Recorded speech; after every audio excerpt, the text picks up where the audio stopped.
കേരളത്തിൻ്റെ രണ്ടാം ദിനത്തിൽ കണ്ട കാഴ്ചകളിലേക്ക് നിങ്ങളെ സ്വാഗതം ചെയ്യുകയാണ്. നമ്മൾ അറിയുകയും അറിയാതിരിക്കുകയും ഒക്കെ ചെയ്യുന്ന ഒരുപാട് ആളുകളുടെ സെഷൻസ് നടന്നുകൊണ്ടിരിക്കുകയാണ്. നമ്മൾ ഒരുപാട് സ്നേഹിക്കുകയും ആരാധിക്കുകയും ഒക്കെ ചെയ്യുന്ന ആളുകളുടെ പ്രോഗ്രാമുകൾക്ക് വൻ ജനാവലിയാണ്. ആളുകൾ നിലത്തിരുന്നും അത് വീക്ഷിച്ചു കൊണ്ടിരിക്കുകയാണ്. കുട്ടികളെ സ്കൂളിൽ നിന്നാണ് കൊണ്ടുവന്നതെന്ന് തോന്നുന്നു. രാത്രിയിലെ കാഴ്ച അതിമനോഹരമാണ്.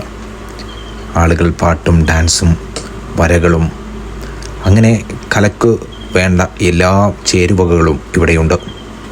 നമ്മൾ കാണാത്ത, നമ്മൾ അറിയാത്ത സംസ്കാരത്തിൻ്റെ കാഴ്ചകളിലേക്കുള്ള ഒരു തിരിഞ്ഞുനോട്ടമാണ് ഇതുപോലുള്ള പ്രോഗ്രാമുകൾ എന്ന് പറയാതെ വയ്യ.